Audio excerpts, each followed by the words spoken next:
All right. Welcome, sports fans to In the Tunnel Sports Podcast. I am here with my co-host Patrick the Truth Truesdale. What's going on, H-Time? Know it's raining out there. We just got through a storm, but hey, we're going to be all right. Let's hang in there now. And I am here with my special guest co-host, a man that I have grown to know and love because I have realized he is just as crazy as I Hook 'em. am. Mr. Melvin Williams. Hey, Zai, how's everybody doing? Hook 'em, hook 'em. Good to be on the show. Hook 'em horns. Go Cowboys. Oh, Lord. We got to start it off right. Y'all already know what's about to happen. okay. So I didn't tell y'all this, but I'm just for a little bit, y'all. Most people in Houston are okay. There are a couple of people with a hurricane barrel. I am without electricity, so I feel all unraveled. But we're gonna get through this, right? Right? Yeah. Okay. Yeah, I just want to say big shout outs to everybody who made it through the storm safely. Hopefully everybody don't get electricity and your lives will get back to normal as soon as possible. Yeah, and I got to give a shout out to I forgot the guy's name, but the sheriff got killed last night. It was pretty sad, and got shot last night on duty, don't work an extra, and I know he was looking for the car that shot him. I hope they get him, but my prayers go to that man and his family. I see my friend Chris Train had posted a post, a sheriff, and I think they work together, so I definitely want to get a shout out to that guy and his family. Wow. Yeah. Shout out to his family. All right. So let's on a little lighter note. Sports fans, on this episode of In the Tunnel, we're going to be talking about the Astros, DWAYNE Wade, Stephen A. Smith, inside the NBA, and just much more. And the best tequila. And the best Tequila, yeah. Okay. Let me take a sip while you talk about it just for a minute. So we're currently enjoying a margarita, which is America's favorite cocktail, with Kito Mango Tequila. So Kito Tequila has 3 flavors currently in the U.S. Mango, spicy watermelon, which is our #1 selling flavor, and tamarind for all you who want something different. So go out, grab a bottle. I guarantee you that you will love what you find in the bottle out of one of those 3 flavors. So where do I go out and buy this? So if you're in Texas right now, you can find it in Specs. And if they don't have it in your particular store, make sure you ask for it because they can definitely bring it in for you.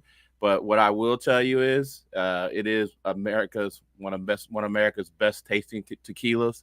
Super smooth, and that's just not me saying it. That's what a lot of people who tried it have said. So you're gonna be in the clubs too, right? Yeah, we're in restaurants, clubs, bars, lounges all across the state, as well as in Las Vegas. We're also in California. We're big in Hawaii right now. So the movement is continuing here in Texas, and I'm glad to be a part of it. So too, is watermelon is really good. Yeah, spicy watermelon is it's our #1 selling flavor. It's a great tasting tequila. I've had people tell me they don't like watermelon, they like our spicy watermelon. I've had people tell me they don't like tequila, they like our spicy watermelon tequila. So it's not about what you're used to having. Definitely go out and try it. Even the mango. Right now we're having mango margaritas right here on stage, right here on the show. So what do you guys think?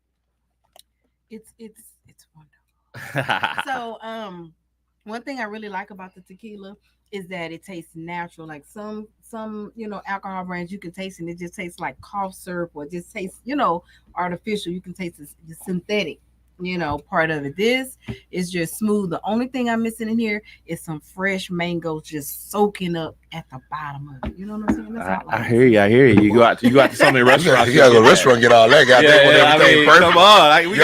She already talking about some syrup thing, whatever. We already drinking these white cups like we ride down MLK and things. Come on, Nicole, with a tequila, everybody. Tequila. Out in the tunnel. You ain't gonna get no fresh food in the tunnel. We got the white cup. The white cup. Okay. All right. So anyway, thank you very much, and I am very much enjoying this. I probably eventually, merge all of them and see just what happens. That's right. That's right. And just have a great night. Yes. All right, guys. So as you know, it is time to pay the bills so we can keep in the tunnel moving. All right. So this episode is brought to you by Brian E. Overstreet, the Overstreet Law Firm. Facing a legal storm?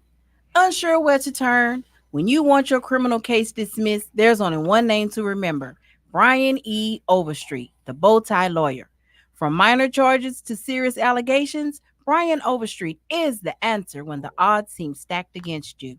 With 25 years of experience and a track record of success, Brian is the defender you need in your corner. Remember, when you're in legal trouble? Don't stress. Just call the bow tie lawyer at 281-820-4LAW and let the Overstreet Law Firm fiercely defend your rights. Bird. All right. So, sports talk. Let's get it started. So, Truesdale, the Astros, they beat the Marlins 6-3, played in Houston.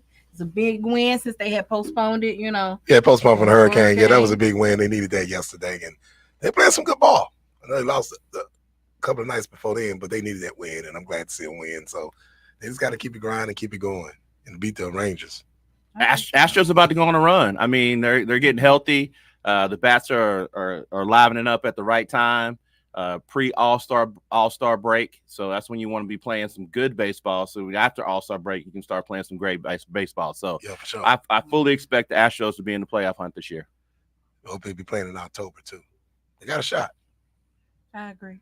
All right, so now we're going to talk about Texas. They're moving to the SEC. So, Melvin, how you think they'll do? I mean, you want to give us the trophy now, or we can go ahead and play the football season out? I mean, we're minimum 10-2. My Longhorns 10-2 through the SEC first year. I really believe we're going to go 11-1, but you know what? Everybody's going to be gunning for them. I mean, it is the most. Some of you might not know this, but it's been the most profitable college program in the country for years. So money is not an issue. Resources is not an issue. Now they're getting the talent to go along with it. So what do you think? I mean, I'm going to ask you this. What do you think about y'all starting quarterback? Is he going to play the whole year? So I'm not sure if he's going to play the whole year because he hasn't shown he can be durable. I wish Quinn Ewers the best. Hopefully he can stay in there the whole year. But if he doesn't, we ain't scared. We ain't scared because we probably have I know we have the best backup in the country. And if he's playing, he's most likely a top 5 quarterback in the country in the manner of Arch Manning. So from that Manning family, he is being patient. He has come in and learned the system. He's being a team guy. And when he gets his opportunity, he's going to take full advantage of it. Well, my prediction on UT going to the SEC, I think they're going to do a good job. The problem is you'll stay healthy. But like you said, they got the best quarterback room in the country because they backup should be starting as a starter. Once that kid get in there, it's on. It's rolling. I'm going to tell you right now, that kid is going to live to the hype. Archie Manning will live to the hype at UT. Will live to the hype, will be a top pick. And Manning name going to be around for a while. I mean, this kid can run. He can throw. He at the age he is right now and coming out of high school, I watched him. He was better than Eli and Peyton. But this kid reminded me of his grandfather. And his dad, Cooper, the oldest son of Manning's, Archie Manning, is his dad. Of course, he was a hell of an athlete. He played receiver. He had that accident. And Archie could run it. Archie just played for a worse team, never complained and took a beating. But this kid has all that. And it's going to be interesting. Sarkisian is doing a good job. Quiet as kept. UT got a chance to win it this year. I know Michigan is a non-conference game. That's the first big test. But they got a shot. Even if they lose that game, they still have a shot. Because 8-12 teams now going to the playoffs. And he killing on the transfer portal. That's going to be real interesting, man. Because he's killing it. I agree. Sarkisian is doing his thing. And UT finally got their butts back and let their coach give them time to do what they got to do. That's been the problem. They picked the right coach right now. I agree. We got to get you that burnt orange hat, Trues. Oh, yeah. I love it, brother. I love it. I love you. I love you, brother. Get on the train. Yeah. All right, so Truesdale, as you know, every year, Peyton Manning, he hosts the Manning passing academy camp, right? With quarterbacks from all over, they come to it, they're invited, to help them improve their skills on passing as well as their throws and stuff like that. So there were several top players there, including Arch Manning. And was he born in this? but someone wasn't there who was invited. Right. One of your favorites, Shadur Sanders. Shador Sanders. Yeah, I love Shador. He wasn't intended, and so he's been now we get the critics, and some believe that it was a good idea that he did not attend, so that he wouldn't receive a lot of flack, from missing college workout sessions, and then other people, their opinion is that that dad shows favoritism to him, and what about the time they missed those college workouts when they wanted to model in January, I think it was 2024 for Louis Vuitton. It's like supposed to be a once of a lifetime. They always want to model. So his dad was like, yeah, y'all go ahead and, go do that modeling thing, which I don't know. Maybe it did, but I don't know if he did anything for the team. But, as far as attending the workouts, I mean, not the workouts, but attending the Manning camp, he didn't show up. So I want to ask you, do you think it was a good move for Shadur not to go? Or you think it's some deeper, thing of maybe he didn't go because I mean he something else? He should have gone. I mean, at the end of the day, every kid in America play quarterback. Their dream is to go to the Manning camp. And at the same time, they look forward to that. And they're gonna miss 1 or 2, 3 days of workout, and then the camp start over the weekend. So it's not like they're missing them to work out, they're working out at the camp. That camp is very important for quarterbacks, especially it's good when you can grow up in the camp, like a lot of NFL quarterbacks have done, a lot of college quarterbacks have done. Mike didn't make it to the league, but put him on the map. It's a lot of people behind the scene, front office, all those people be at that camp. And that's how you get your rankings and get your rankings even high. And whatever Archie says and Peyton says is strong words. You're getting a lot of props behind that. It's a kid up in Lincoln College up in Pennsylvania. He has another year, and I'm working on getting him there because that's going to help him. And this kid got a chance to get drafted out of HBCU school playing quarterback. What round? We don't know yet, but the kid got potential to be a first, second round draft pick. But him going to the Manning camp will help. Sanders should have gone. My thing is this. Is he hiding something? Mm-hmm. And I'm talking to some GMs this week about that. And they were saying that, why he didn't go. Is he hiding anything? Because right now they really, really haven't just evaluated him yet. Because really just 3 quarterbacks, really 2 quarterbacks got first round grades, him and the kid Beck at Georgia. But it's like, are you hiding anything? I think yours is one too. I think it's the first. Yeah, yours has the first, second round grade. Right, everybody's trying to wait and see how he finishes out the year. And that's the same thing with him. They trying to wait and see how he finishes out the year. But him going to the camp could help, but him missing the camp is question marks behind it. Because you just don't miss no Manning camp. And you got a chance to work out with them one-on-one. And man, I've been there. I've been there for 3 years in a row. And I remember taking Terrence Tolliver down there, Bobby Reed Oliver's down there. And it's a hell of a camp. I was close up on everything. The camp just growing, getting big and big. And it's huge. It is, like I said, it's huge behind. You have some of the major writers and some of the major people work behind the scene for these teams there. What you think? I mean, I'm always of the thought process. You keep the main thing the main thing. So if you're a quarterback and you want to be the best quarterback in the country or one of them, or you want to improve your craft, where else do you go than the Manning camp? Yeah. So, and the crazy part about it is, if anybody didn't need to be there, let's just call them out. If anybody didn't need to be there, Arch Manning didn't need to be there. Mm-hmm. He's grown up in the Manning camp. He's grown up with Peyton, Eli, but Archie, his grandfather. But he still goes because he keeps the main thing. The main thing. You got a backup at the University of Texas going to the Manning camp because he's trying to improve his game, and he could be starting in how many other programs throughout the country? Probably all but maybe 2. So with that being said, I don't know if Shadur's hiding something. I would just say they're not keeping the main thing. And if they're really serious about making waves, i.e. Colorado in the Big 12 this year, their first year, then Shadur need to be in the Manning camp. Yeah. He need to be in the if he's really confident about making waves and being the number 1 overall pick, the number 1 overall pick goes to the Manning camp. And at the same time, you spoke to it. You got Peyton, you got Eli. They're going to be on ESPN. They're simulcast doing NFL football. And then we all know there's some point in the season, they start talking about who's getting drafted, who's coming up. Well, they can't talk about Shadur. They can, but they can't talk about what they've seen firsthand at their camp. And the NFL scouts, some of them haven't really just watched him. This is the season they're going to watch him. You know what I'm saying? This is the season they're going to really watch him. But like you said, the Manning camp, if you're a parent out there and you got a kid play quarterback, give him the proper training.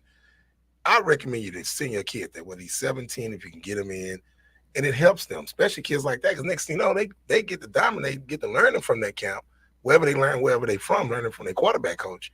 Then when they get to high school, they get the balling, Nicole.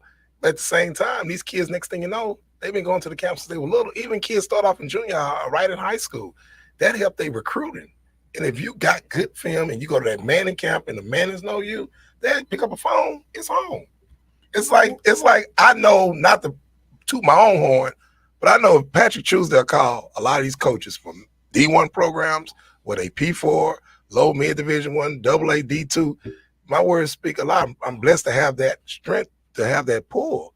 But I know what it's like. And if you got those guys, hey, I mean, you good. That helps your stock. I guess I'm looking at it from the standpoint of any kind of camp, any kind of program that helps you to improve. And we're talking about the, the creme de la creme, premier. So from an education standpoint, as a former teacher and stuff, it's like, I'm not saying I know, but using it in situations when a student can improve and it's like you're invited, and stuff, and you just don't go. It's something else underlying that could be uprooted. Now, my personal thing, maybe they're not coachable, by other people, that kind of thing. You can hide things for so long. You can only hide, exactly. You can only hide it, for so long.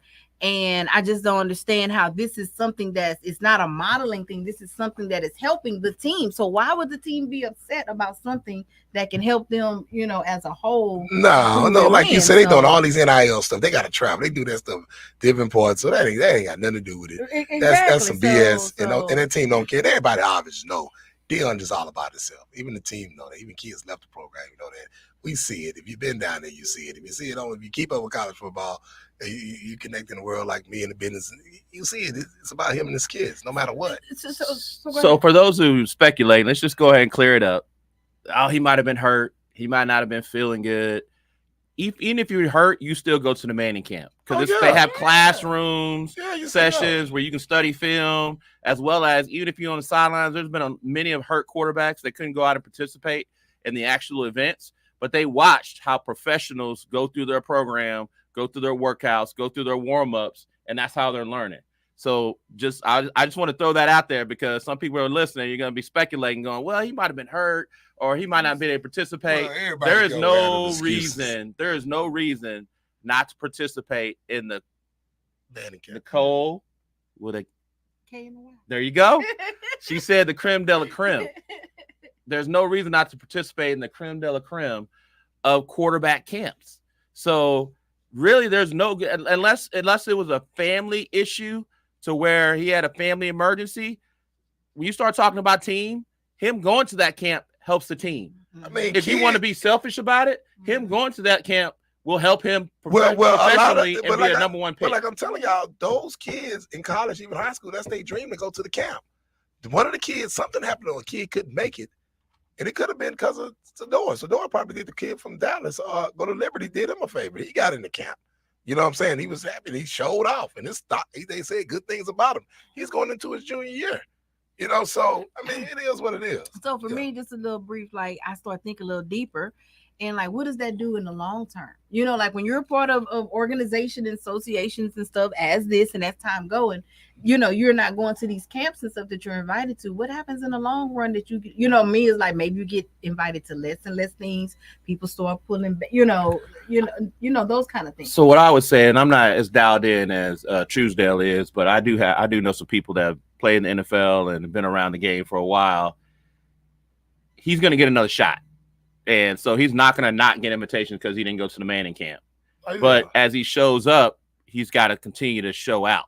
So when he has an interview and talking to certain people in different organizations, he's got to show them that he's worthy of wherever they're thinking about picking him as a part of their organization.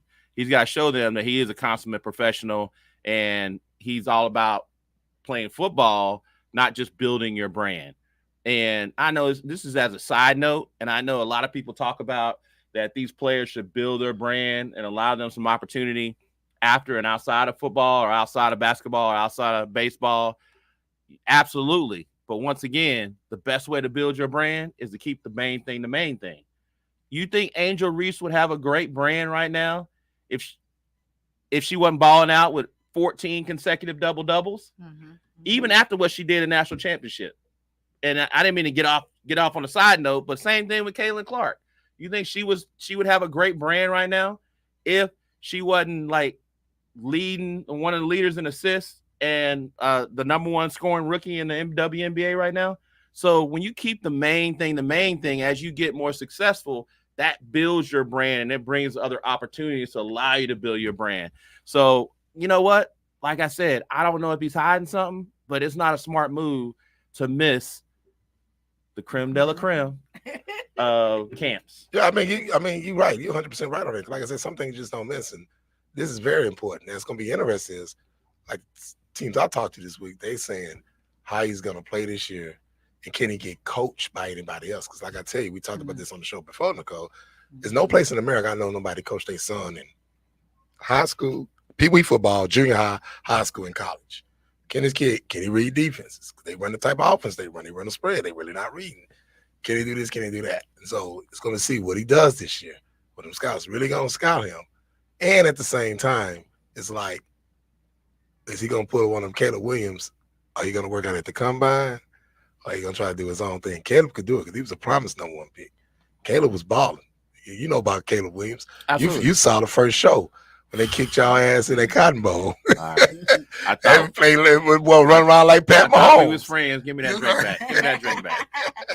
But I'm just saying. So it's gonna be interesting to see what's gonna happen. Period. You know, Dion loves the attention, and he steady keep getting attention. And right now, it's not looking good until him being a college coach on this big time level right now. We're about to find out this year. They're the Big 12. Yes, True that. All right, so I want to talk about something interesting. We have a black man who won not only one, but two different stages. And it's a 111-year history, cycling. So a little bit about the guy. He's from Sub-Saharan Africa. His name is, I'm going to try to pronounce it, Binam Gimme.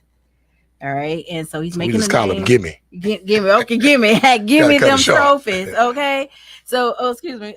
So he's made a name for himself during this year's Tour de France with 3 stage wins to his name already. And so, that's for the most part, he's made a lot of waves. In 2021, he became the first Black African rider to finish on the podium, at the UCI Road World Championship. When he was 21, he became the first rider from a sub-Saharan country to win single day class races. So it's a lot of different things, that led up to this that he's won. So he's definitely a trailblazer and a pioneer. And I looked at his interview and they were asking, all these questions and what are you most proud of and this, that, and the other. And he's just straight I just want to thank my mom and dad for supporting me. You know what I'm saying? That kind of thing. And I think that's wonderful. Out of all the things that it's about I just thank you, mom and dad, for supporting me. Right. It's about barriers. You see somebody do something, especially Black, we're not used to seeing them doing, and they breaking barriers and doing good and winning. That's I look at it as a blessing. And I was happy to see that. See somebody look like me and winning the cycling. I was happy to see that. Absolutely. I love the fact that obviously if he got that achievement, he's all about hard work. Yes. And then to give the appreciation to the people that helped him get there, which is his parents and his other support network.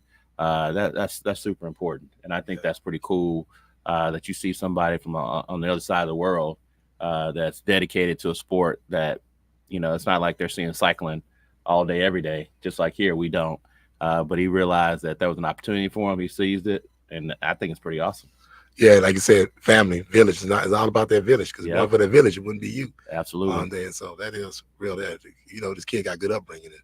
9 and 10, if you giving love to your mom and dad to your village, that means they was on you about having work ethic. You got to have great work ethic. Do that already. Yeah, the recycling. That ain't no joke. Ain't no joke. All right. So, Tuesday, I want to talk a little bit. I think it was last week that they had the BET Awards. Right. And so O.J. Simpson was honored.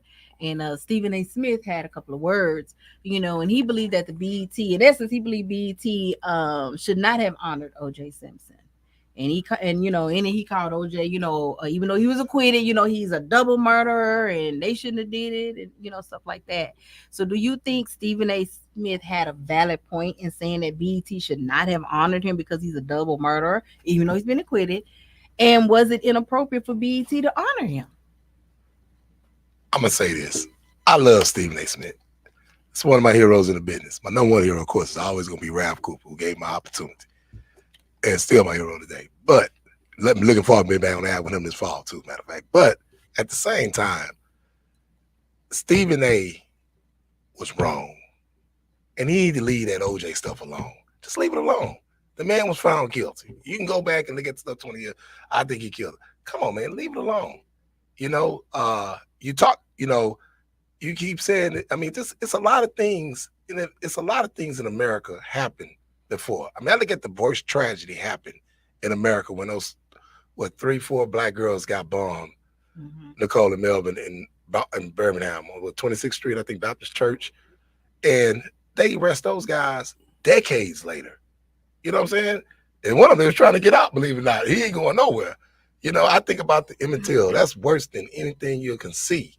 I think about they found the lady that set it up, and them guys never went to jail. There's too many things you could talk about. And then you want to call this man a murder, he didn't get acquitted.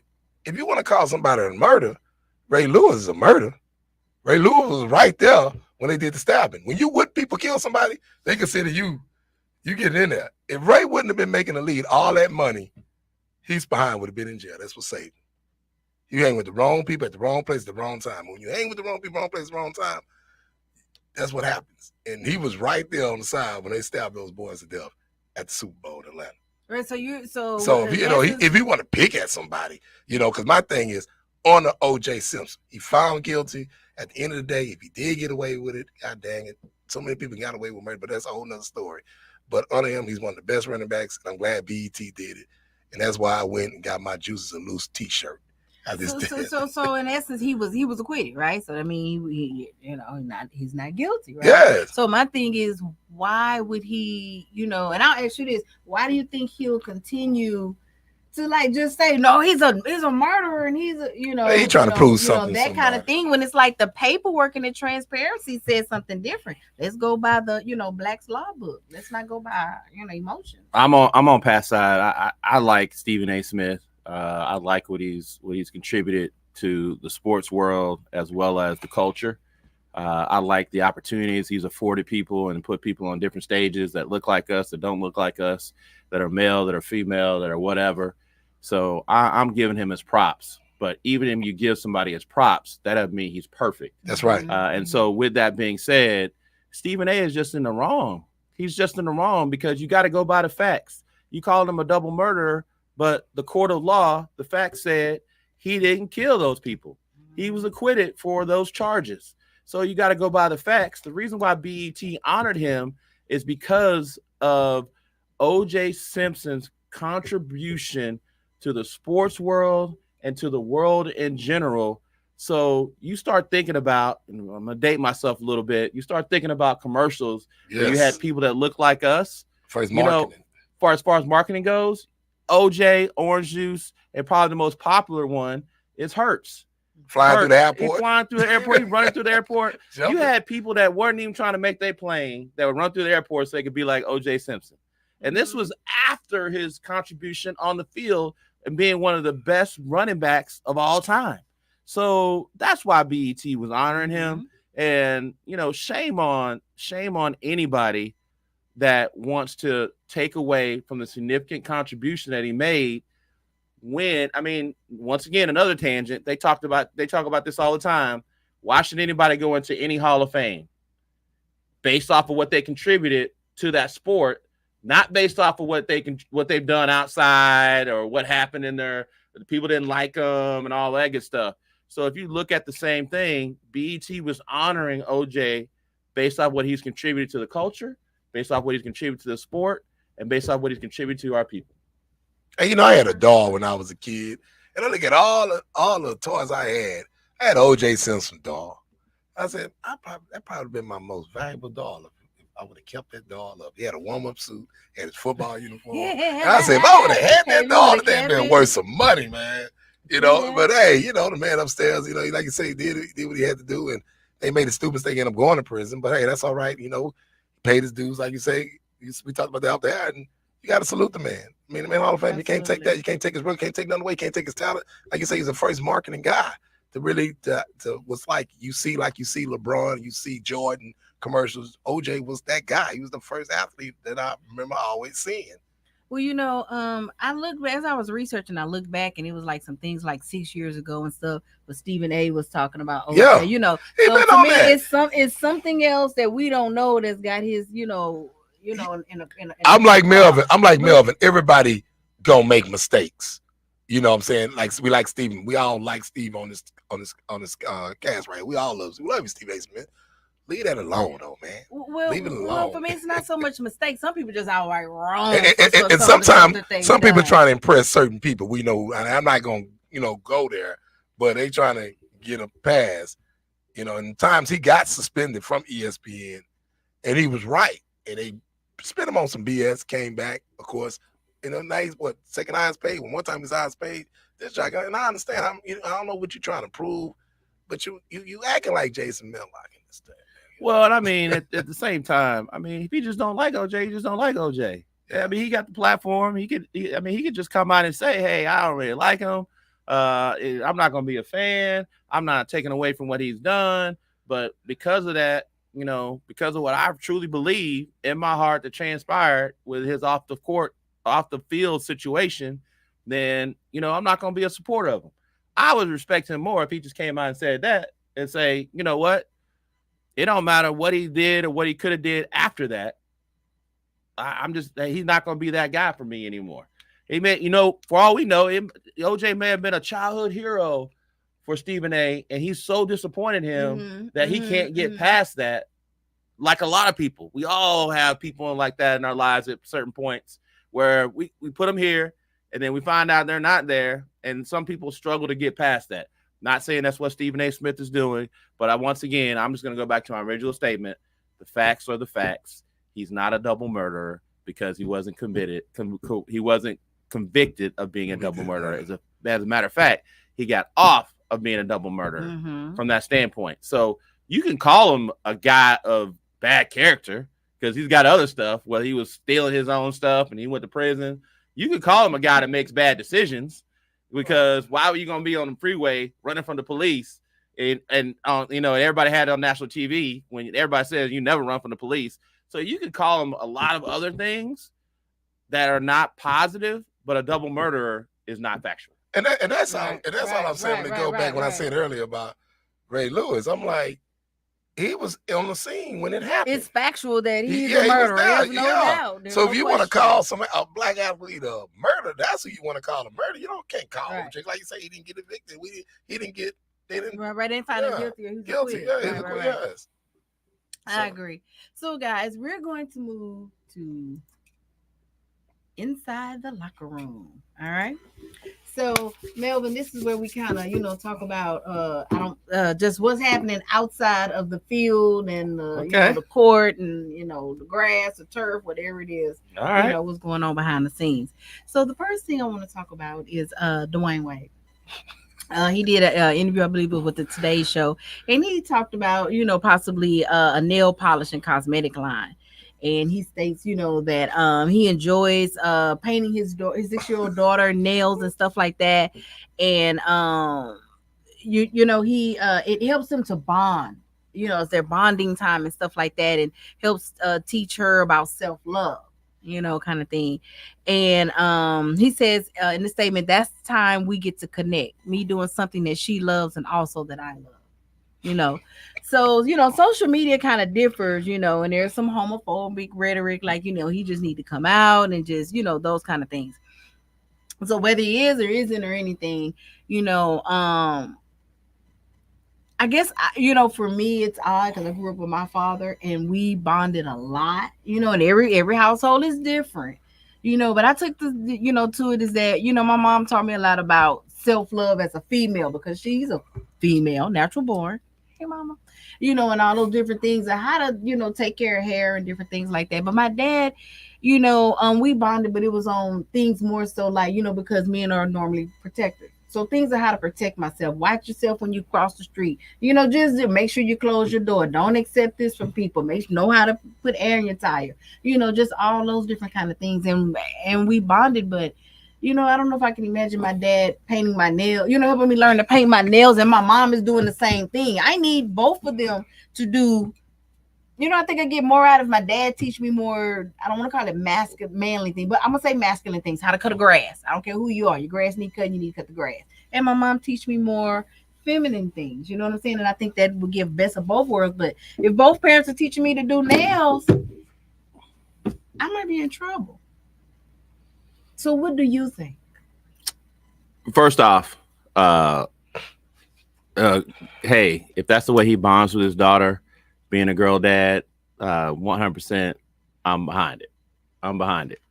So, like you've alluded to, there's a lot of other ways you can bond with your daughter from that standpoint. I don't have any daughters, but I have nieces, and I can call them all up right now. They got my number, and I was with them recently from 10 years old to 38.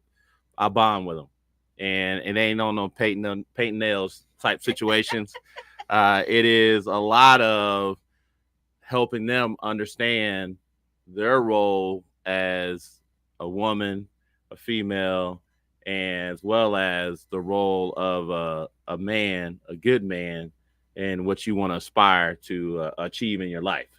And when they talk about roles, I'm not going to get in this whole traditional thing because you know what? Who am I to say? I personally am not on the boat with painting your daughter's fingernails unless you don't have any other women in the house. Now, we've seen situations to where, just like we quick to say the mama's got to be the mama, the daddy, the uncle, and all that. Well, there's situations where the daddy's got to be the daddy, the mama, the wife, all that too. But we all know DWAYNE Wade doesn't have that issue. He doesn't have that issue. He's got resources that most people, 99%, 98% of the country and the world don't have access to. So, you know what? I go back to, people say, why you don't use beepers anymore? Because they're obsolete. We got cell phones now. Well, why you ain't got flip phone? Well, everybody's got an smartphone now. Yeah. Well, even though flip phones are coming back, shout out to Prime, Primeco, your boy those Dion. Those were the best phones when that phone was all viewable. The Razor, that's True's boy Dion. He's bringing them back.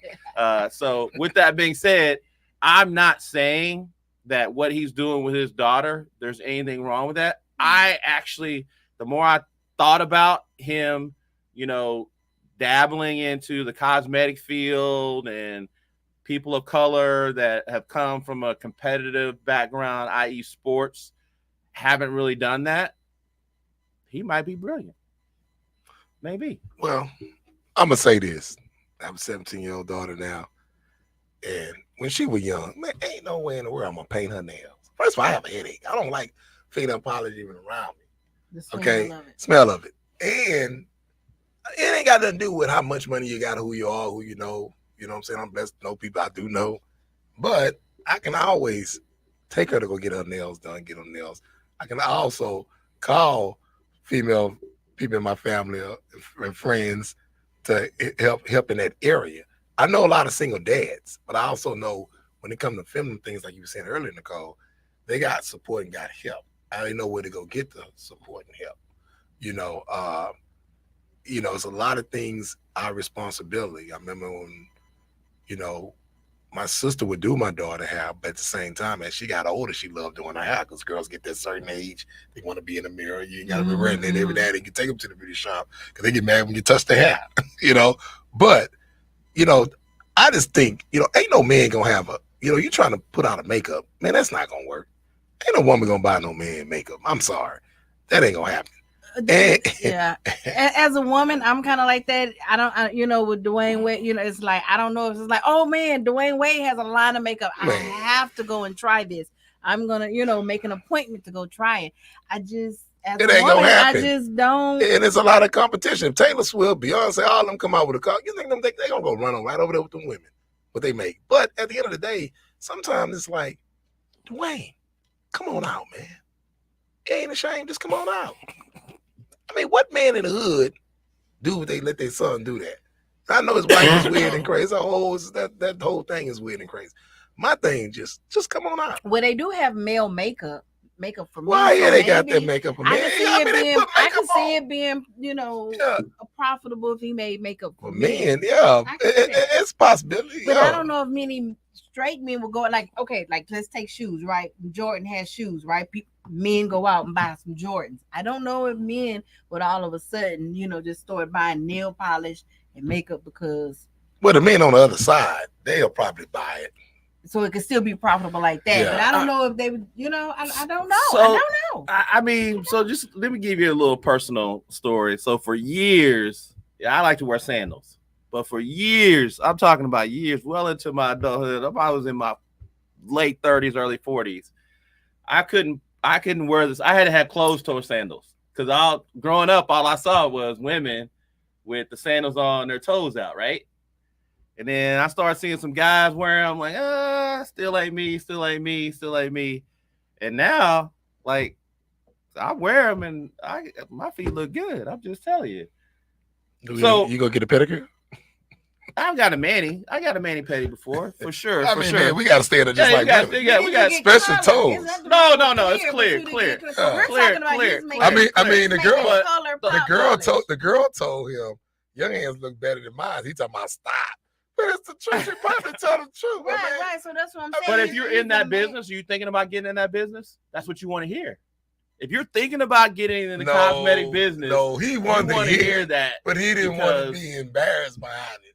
Because his hands probably did look better than her hands. Absolutely. And that woman looked like she take care of herself. She's a pretty woman interviewing him. And his hands probably was pretty enough. So when your man hands, polished hands look better than yours. I mean, it's like, what? Okay, and his makeup is I don't think he's going to look better than Gabrielle Union, though. His daughter probably do. She could. I'm talking about the he-she daughter. You talking about the daughter? The he-she daughter probably better. She could too. She could too. But at the end of the day, the boy just need to come on out at the end of the day. And number two, ain't no real man gonna polish their daughter fingernails, man. Cause they gonna take that and let the ladies do. Like you said, Nicole, when it come to feminine things, come on now. You let other people kind of, you know what I'm saying? Yeah, to your point, Pat. I think it's from a guy standpoint. You don't have to do it. You just make sure it gets done. Mm-hmm. Yeah. Mm-hmm. So if Dwayne Wade like painting his daughter's fingernails, more power to him. But at the end of the day, most men are just going to make sure their daughter gets their fingernails painted. They're going to make sure they get their daughter's hair done. Yeah. And especially if you have the resources to get it done. Now, like I know growing up and friends and family members, we didn't have the resources. So daddy had to do daughter's hair a couple of different times. It might have looked a hot mess. Yeah, but the thing was, daddy just had to do it. You wasn't bonding to spend like, baby, this is how you condition your hair. This is how it wasn't a consistent thing. So if that's their bonding thing, every time, daddy, I want to do nails. Yeah. And then come birthday, come Easter, come Christmas, come holidays. They sent her to go get her hair done. Right. Somebody might come to the house. I mean, there's 1,000 things where you can spend time with your daughter. Doing the nails. Come on, man. Every time we spend time together, we're doing nails, like tea party. Come on out. Wrong. Everybody different, but usually a man may once or twice. But just come on out. And it's okay because nobody really cares. I don't care. It's living in your truth. Yeah. That's the thing about it. I mean, we're not surprised because any man let their son do that. I mean, you from the hood, bro. Come on now. But that's a whole nother story. But just come on out. Dwayne, just come on out. All right, so let's move on a little bit. Let's talk about inside the NBA on TNT. It will be ending its 2024-25 season. Ernie Johnson, Kenny Smith, Charles Barkley, and Shaquille O'Neal will no longer be on air. And so the NBA is, they're losing their coverage with TNT is losing their coverage with NBA, and it all comes down to money. Must be the money at the end of the day. You know what I'm saying? Business is business. And so the NBA is finalizing the media right deals with Disney, NBC, and Amazon. So just a little bit, like ESPN is expected to pay around 2.8 billion for a piece of the NBA, and NBC is coming around 2.6 billion, and Amazon is dealing in a range of 1.8 to 2 billion. And then with the Amazon, they'll have collective of in the in-season tournament, the play-in tournament, the first round playoff games, and the WNBA and international rights. And so Warner Brothers and TNT, they weren't able to match, those numbers, Melvin, for the most part. And I didn't know, but I mean, money is money. But Warner Brothers, they are in a $40 billion debt. Okay, and so they don't have the same on air, infrastructure as NBC, and the parent company, which is Comcast. Who doesn't know Comcast, right?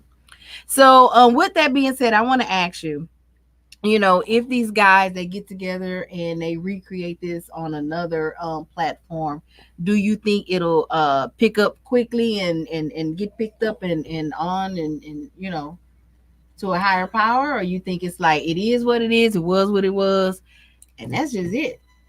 I think the platform will continue just in a different form. At the time of, just to clarify, so it has reported that exactly what Nicole said, the package is going to all those other entities, including Amazon. But TNT is now currently in a 7-day window, 5 or 7 day window, where they have the opportunity to match. Everybody expects them not to match because of the debt that you mentioned. But we all know people can pull rabbits out of a hat. Yeah. And that inside the NBA with Kenny, Shaq, Ernie, and Barkley is and has been the most popular game show ever. It's Emmy Award winning. It's won countless awards. Each individual has won countless awards. Each individual has skins on the wall. So nobody really wants to see an end. But what they say, all good things must come to an end. Even in Golden State with my boy Clay going to Dallas. So shout out to Clay. Welcome to D-Town, baby. But with that being said, the platform is going to continue, probably on ESPN. Charles has already come out and said he's going to retire, so he's not going to another network. I fully expect Shaq and Kenny to go to another network because they're still they still want to be very involved. You start talking about one of the best all-star parties of all time. Kenny Smith throws one of the baddest all-star parties every year that everybody looks forward to going to. And Shaq is Shaq. He got his hand in everything, whether it's Papa John's or whether it's, sports, cruises, whatever, you name it. So Shaq is definitely going to be there. My question is Ernie. I'm not sure if Ernie is going to transition to another network. I would love for him to. Transition to another network, but I could see him saying, you know what, I had a great run on TNT. I'm going to spend more time with my family, maybe contribute in other ways. He's got a podcast, so he can still be, a part of the community, the sports community, the commentating community. So I could definitely see him doing that. But you get Kenny and Shaq on there, and then they're talking about you have like Draymond Green that's been guest on the show for a lot of times. He got his own podcast, is growing. I can see Draymond becoming the next like Charles, because he'll kind of say anything any type of way. You don't know what's coming out of his mouth next, which is what made Charles big. He's very much opinionated. He's got championships on the wall. You got what's the guy with the Raptors, dunk champion? Carter. Vince Carter. Yeah. Vince Carter. He's been on the show. Very smart. Vince is very smart, very articulate. Excuse my brain freeze, but he's been on the show. Yeah. He's done a good job on there as well. But the thing is, and then you got Candace Parker, right? But she's been on the show. Yeah, but the thing is, you talking about the people that open the doors for them. I'm gonna miss that. You know what I'm saying? And Charles already been saying he wanted to retire because he wanted to spend time with his grandson. Now I know the Golf Channel offered them some serious money too, but there's so much money in it now. I can't see Charles retiring. He's telling us that now, and I know he has his own podcast. Everybody got their podcast, so they're gonna be in the mix with that. But I can't see Charles retiring. I hope he don't. Kenny is a guy just make great points. I remember times he had got benched in Houston. Reporters still went to him because he makes so many great points. Mm-mm. I remember my dad said he gonna have a career in broadcast, and exactly what ended up happening. You know what I mean? Shaq is Shaq, big old kid, fun, funny, you know, and you know they got to keep it going, and they got to keep the big screen. So you see Kenny Smith with his kickstand legs going up there. Yeah. And I think it will, you know, there will be, I don't know necessarily a recreation of that, but something else, because nothing is, because college football is getting ready to really boom. The game is back. They pay these players now, and these TNT. I mean, it's the playoffs, more games now. So it's about the money, like you said. Right. It's all about the money. So I can't, you know, it is what it is. But everybody gonna be tuned in this year, watching the last. But something gonna happen. I think it's gonna be something that they gonna give. I think it's something they gonna. Yeah, because everybody got a price. So Charles can say what he wants for now, but everybody got a price. You know what I'm saying? Yeah.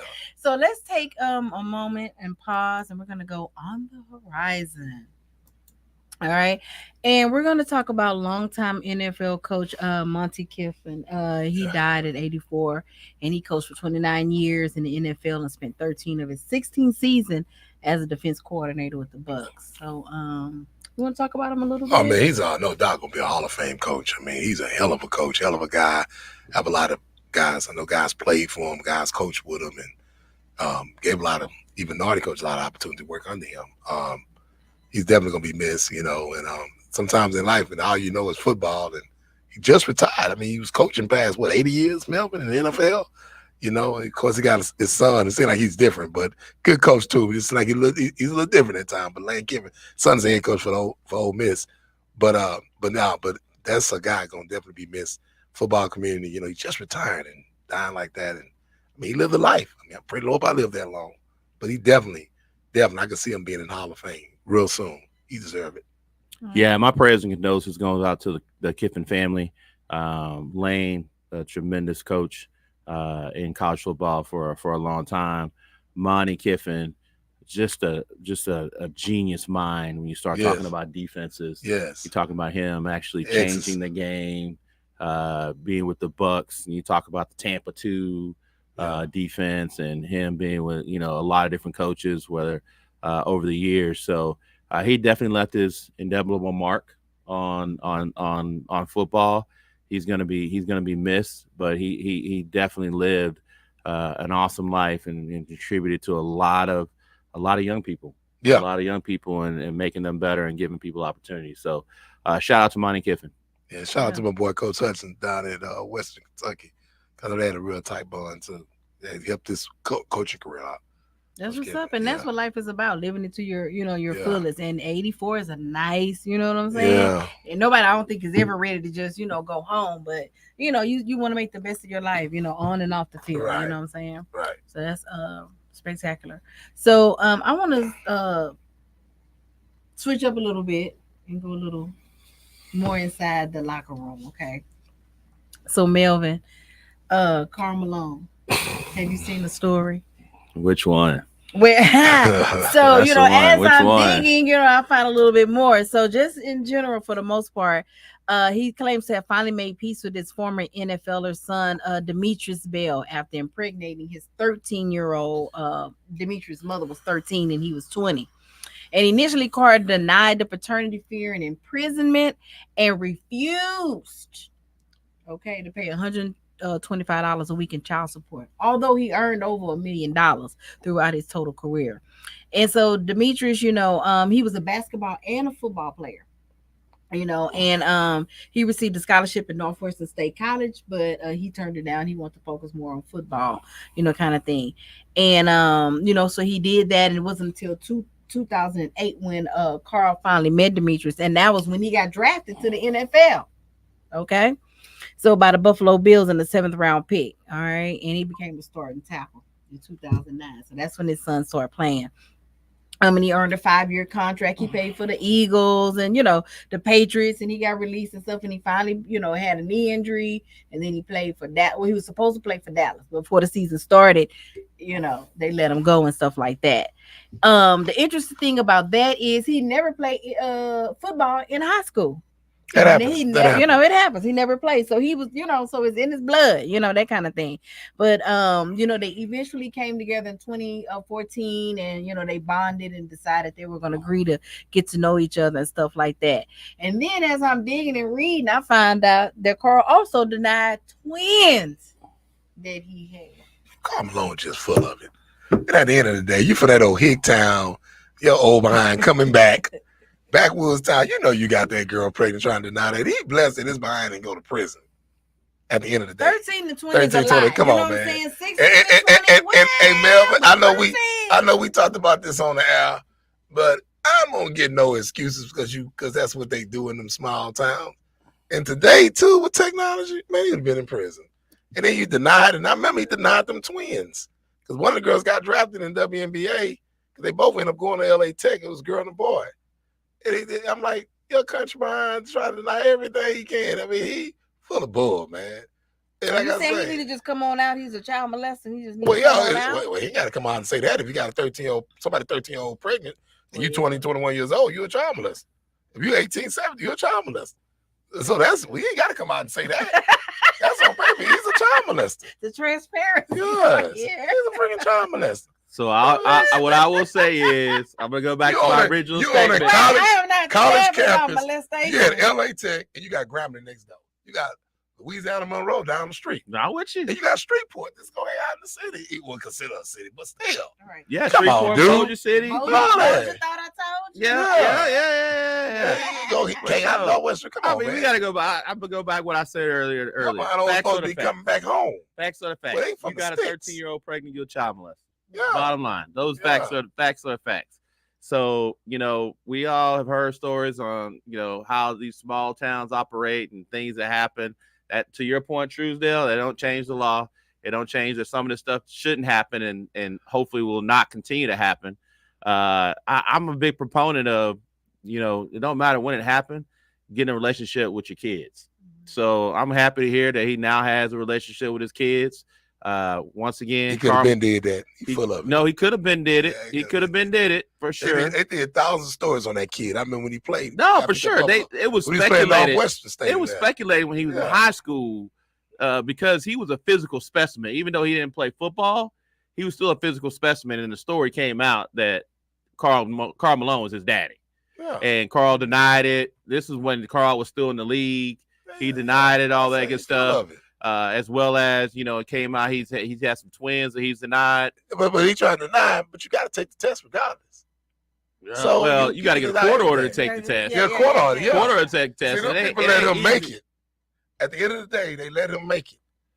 That's all that is. That man felt powerless. Yeah. You know. And now you want to come back after the man grown and everything, realize, okay, yeah, let's go and talk. I mean, come on, man. That's I mean, come on. But they at the end of the day, however it happened. It happened, but still, you know, he's a molester. It's just he is. He's a molester. Let's be clear. He is. Anybody out there, you 21, she 13, run fast and run faster. And why? Yeah. Run fast and run faster. Question. And if you're the 13-year-old, run fast, stranger danger, whatever.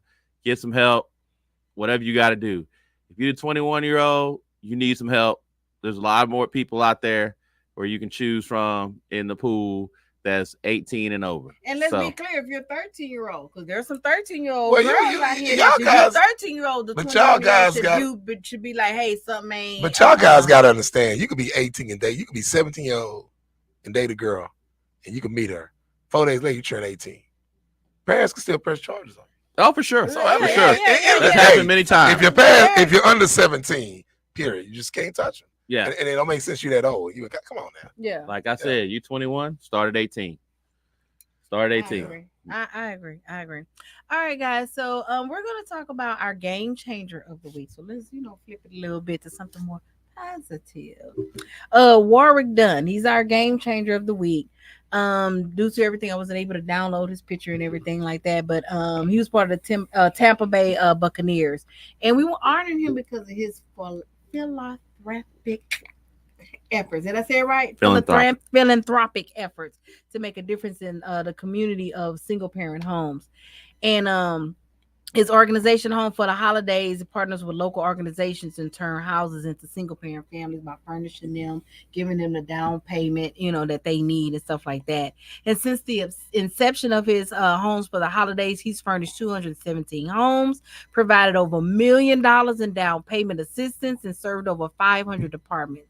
So, because of that, you know how one thing leads to another. He's also started 3 other organizations, but all of them are tied together with dedicating, um, the organizations to strengthening and transforming communities, combating poverty, he been hunger, yeah. and so we're highlighting them for me personally because this falls under my life after sports. What are you doing?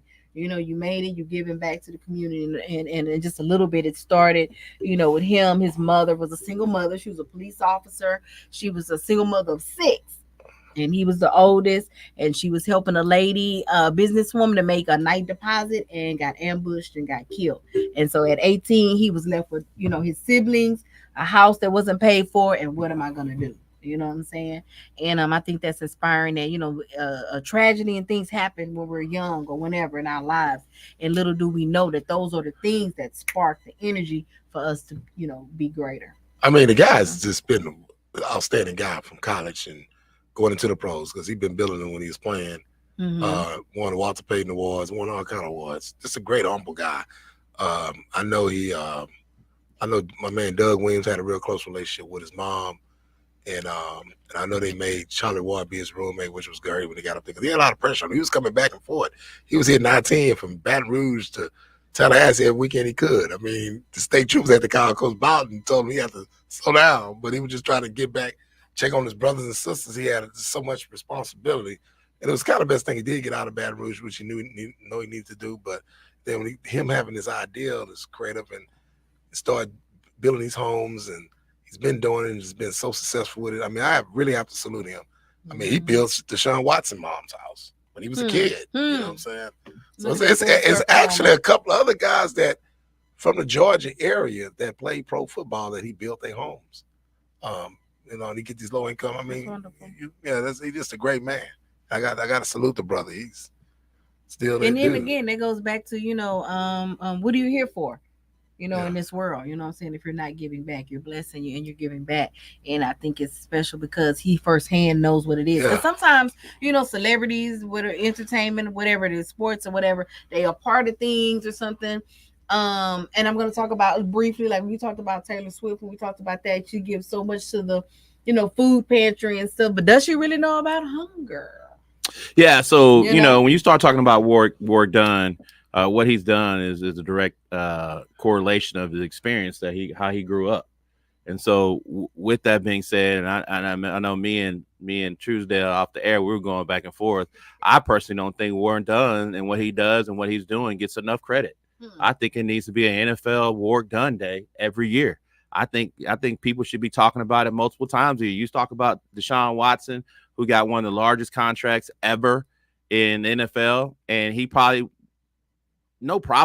I feel very confidently he wouldn't be in his position without what the contribution of what Ward Dunn did in his life. Because now they've been under a good roof. Yeah. You being on a good roof and being able to have a roof over your head and sleep at night in a comfortable home when you got people that don't have a roof over their head, or they're in the quote slums or whatever. So shout out to Ward Dunn. He is a very humble individual. I know several people that have met him. He is not the person that's going to be out there and shouting and telling everybody what he does, but we need to find somebody that will do that personally, because what he's doing in the lives of a lot of single mothers, what he's done, and then we need some corporate support to continue the work that Ward Dunn has started. So, I'm not getting paid for this, but it really hit a portion of my heart when you start hearing about, what certain people do after football, what they do with their resources, and how they impact other people's lives. Because what's the greatest blessing? How you can bless others. Yeah, that's a word. Yeah, but America is so caught up in the entertainers. For sure, if they do anything, that's why they got to put up there. But I know what you're saying, because to me, it could be other people could come together with them where they can build these homes, because every major city, even country towns around the country, have low income. And so it would be nice if you could come to the Houston area, come outside of Houston, smaller towns and help those type of kids. Because, like I said, Deshaun was from Gainesville, Georgia, and him coming from Atlanta to helping them out, I mean, that was a blessing. But at the same time, it just be a blessing to see him building more homes all over the country. And it's going to take take certain companies to come together, what you're saying, to do that, But like I say, absolutely, he's a great man. Yeah. Like you say, he know what it's like, the hunger is, I mean, you got a lot of players, that are playing in the NFL in the past that have done great things. You got the Walter Payton Award.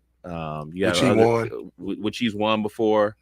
I mean, when you start thinking about impact, building homes, you're giving people a roof over their head, and you helping them.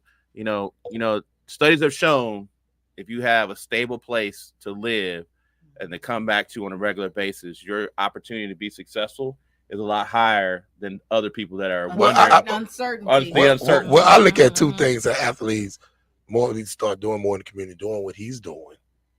And also, it's not like having a kid with a roof over their head helping a single mom, but also building more rec centers for these kids too in the community. You live in a good house, good roof over your head, and somebody don't, and then you go down the street or go across the street to the rec center. So we got to have more of that too, though. So you heard it here first. I think we need to have a Work Done Day. Yeah. We got a Walter Payton Day, and this is no. Walter Payton did a lot of great things on the field and off the field. But when you start talking about what Work Done has done to impact lives that we currently see right now that are being successful, as well as other lives that we have no idea what's going on with them, what's better than helping somebody put a roof over their head? And typically, if you put a roof over your head, you got a better chance of getting food in your mouth.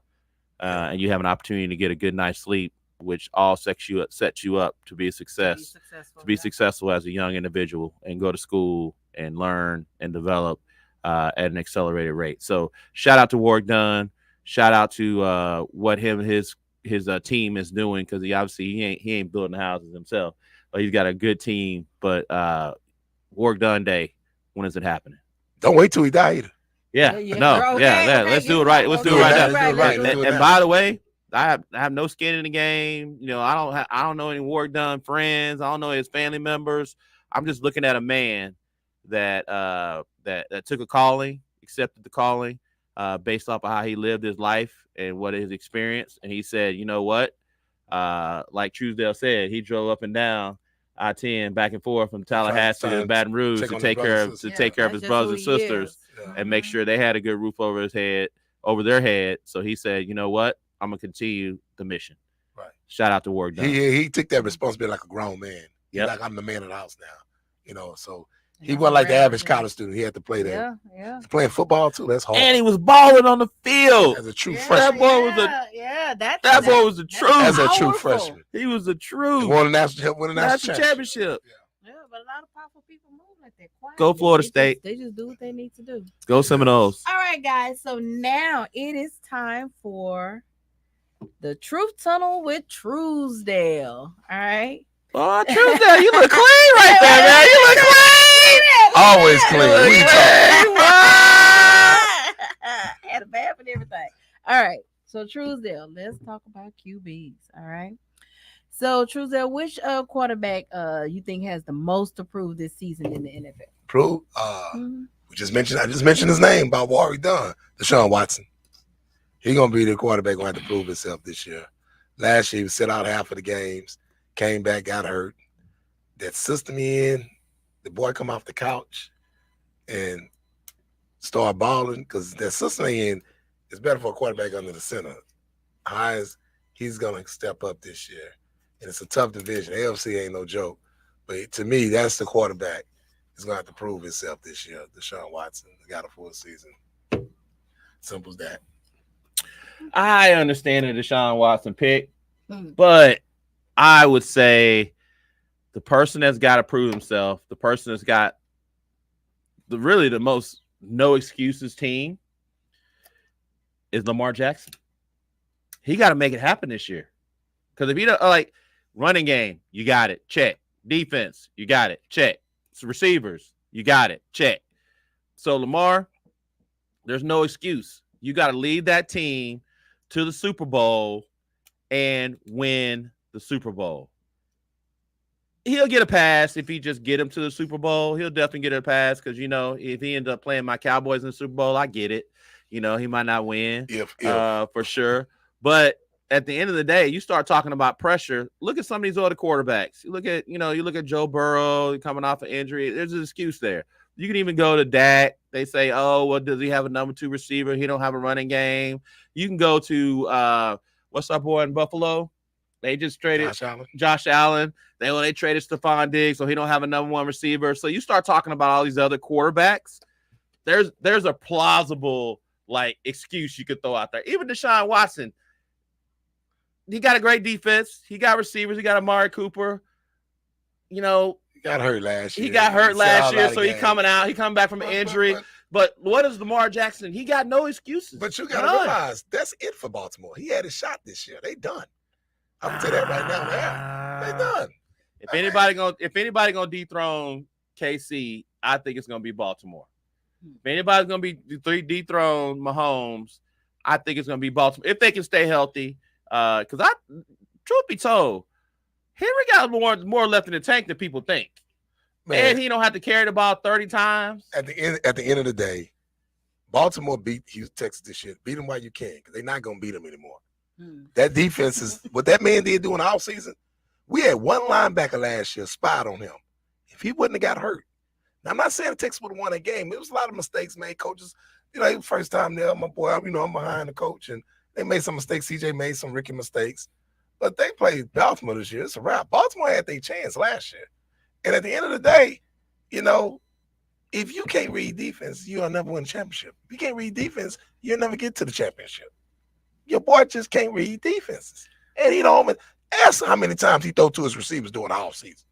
Ask him, he's not even there all the time. I'm not. Let him have his way. He had a lot of.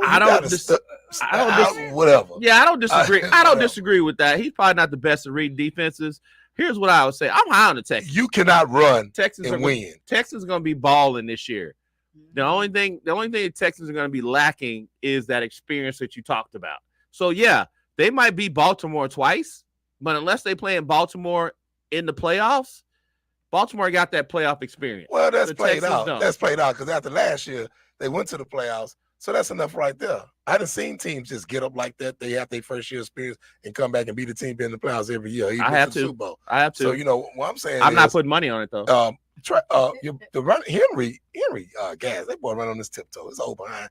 It's take on E right now. All right. So that ain't even nothing to worry about. You heard it first. Both of them, come on, man. You heard it first. Steve Young won the Super Bowl. He was running, passing, reading, quarterback, read. Pat Mahomes winning Super Bowls because he could read defense.